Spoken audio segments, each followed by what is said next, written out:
And जो alpha और alpha plus 2 है वो इसके एक पोलिनोमियल बन जाएगी। आप इसको ओपन करोगे तो जो इस पोलिनोमियल के रूट है अल्फा और अल्फा प्लस 2, और आपको अल्फा प्लस एन की वैल्यू आपसे पूछ रहा है, ठीक है। तो सबसे पहले ये क्या दिख रहा है आपको, एक्स है यहाँ पे एक्स प्लस 1 है, एंड देन एक्स प्लस 2 है, ऐसे ये एन माइनस 1 तक जा रहा है। एंड जो सेकंड जो इसके मल्टीप्लाई में चल रहा है वो क्या चल रहा है, x plus 2, x plus 3, x plus 4, ऐसे ही एन प्लस 1 तक जा रहा है वो, ठीक है।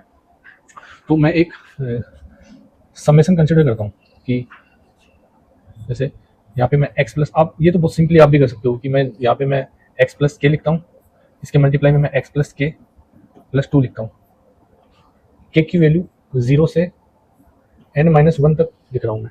तो आप इसको ओपन करके देखना, आपको यही तो मिल रहा है कि के की वैल्यू 0 पुट करोगे तो यहाँ पे एक्स, के की वैल्यू 0 पुट करोगे तो यहाँ पे क्या आएगा, एक्स प्लस 2, एक्स प्लस 2, के की वैल्यू 1 पुट करोगे तो यहाँ क्या आएगा, एक्स प्लस 1, 1 यहाँ पे पुट करोगे तो एक्स प्लस 2, ठीक है। यहाँ पे 1 पुट करोगे तो 3, ठीक है। के की वैल्यू 2 पुट करोगे तो एक्स प्लस 2, के की वैल्यू 2 पुट करोगे तो एक्स प्लस 4, देन ऐसे ही चलता जाएगा एन माइनस 1, और यहाँ पे अगर पुट करोगे एन माइनस 1 तो यहाँ देखो एन प्लस 1 आ जाएगा, ठीक है। सिंपली यही मिलेगा आपको। अब मैं इस वाली टर्म को है ना, ये किसके इक्वल दे रखा है, ये आपको 4n के इक्वल दे रखा है। मैं इस वाली टर्म को ऐसे लिख सकता हूँ ना, एक्स प्लस के प्लस 1 का स्क्वायर एंड माइनस 1। देखो आप इसको ओपन करोगे तो आपको यही मिलेगा।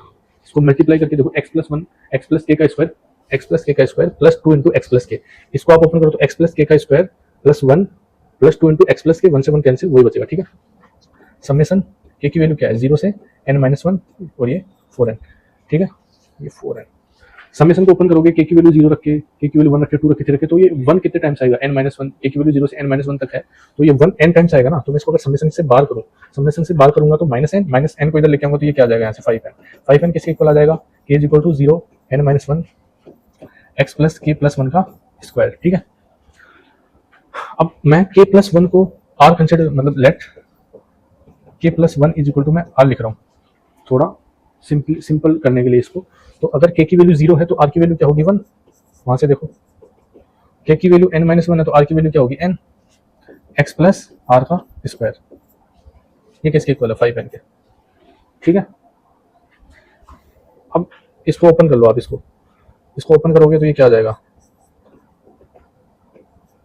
एक्स स्क्वायर यहाँ से आर स्क्वायर इंटू 2x। अब आप इस पे समेशन अप्लाई करोगे तो ये n टाइम्स आएगा ना एक्स स्क्वायर, तो मैं इधर लिख देता हूँ, एक्स स्क्वायर आएगा n टाइम्स, तो 5n is equal to, 5n को साथ लेके चल रहा हूँ यहाँ पे, तो ये n इंटू एक्स स्क्वायर। इस पे अप्लाई करोगे आप, यहाँ पे r भी आएगा, ठीक है, ठीक है। आर स्क्वायर पे अप्लाई करोगे समेशन को तो क्या आएगा, समेशन ऑफ, मैं ये अभी नहीं लिख रहा हूँ कि आर कहाँ, ये आ जाएगा आपके आर स्क्वायर, ठीक है, आर 1 से n, ठीक है, लिख देता हूँ।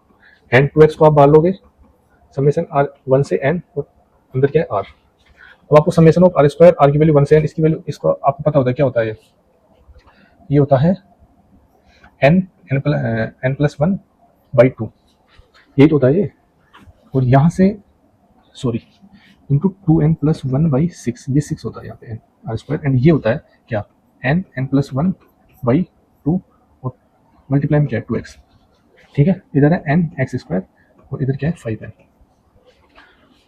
यहाँ पे 6 है नीचे, ठीक है। सबसे पहले आप ये देखो n से n कैंसिल कर दो तो इधर 5 ही बचेगा, यहाँ पे एक्स स्क्वायर बचेगा, एंड यहाँ पे बचेगा n plus 1, 2n plus 1 by 6, और इधर क्या बचेगा, 2 से 2 कैंसिल होगा, इधर क्या बचेगा, इधर बचेगा n इंटू n प्लस 1, ये बच रहा है इंटू एक्स में तो है।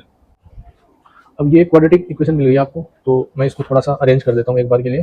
तो x square x n into n plus 1 plus n plus 1 2n plus 1 by 6 minus 5 is equal to 0। ये क्वाड्रेटिक इक्वेशन है जो यहाँ से मैं इसको सोल्व करते हुए लेके आ रहा हूँ। इसके रूट्स दे रखे थे अल्फा और अल्फा प्लस 2, तो इस ये देन यही तो है, ये क्वाड्रेटिक इक्वेशन है जो वो यही तो है, क्योंकि इसको सोल्व करके लेके आ रहा हूँ मैं। तो अल्फा और अल्फा प्लस 2 इसके रूट्स हो गए। तो सम ऑफ रूट्स क्या होता है, सीधा सा आप देखोगे सम ऑफ रूट्स होता है alpha plus 2। Sum of roots क्या होता है, minus b upon a, minus b upon a तो यहाँ पे 1 है, यानी minus n into n plus 1, ठीक है। एंड मल्टीप्लाई ऑफ रूट्स क्या होता है, n into n plus 1 is equal to this term, यानी n plus 1 2n plus 1 upon 6 minus 5, ठीक है, यहाँ तक। अब देखो यहाँ से अल्फा की वैल्यू फाइंड करोगे आप n की टर्म्स में, क्योंकि 2 alpha plus 2 is equal to ये n, तो अल्फा की वैल्यू n टर्म्स में आपके पास मिल गई। अल्फा की वैल्यू n के टर्म्स में इस इक्वेशन में लिखो, मैं इनको इसको इक्वेशन फर्स्ट एंड इसको इक्वेशन सेकंड लिख रहा हूँ एक बार के लिए। तो फर्स्ट इक्वेशन से आपको अल्फा की वैल्यू मिलेगी n के टर्म्स में, उसको आप पुट करो सेकंड इक्वेशन में, ठीक है। सेकंड इक्वेशन में पुट करोगे तो आपके पास एक n में इक्वेशन मिलेगी, वहां से n की वैल्यू फाइंड करो, n की वैल्यू मिलेगी उसको फर्स्ट इक्वेशन में रखो, वहां से अल्फा की वैल्यू फाइंड करो एंड देन उनका ऐड करो, आपको n प्लस अल्फा मिल जाएगा। ये इक्वेशन था।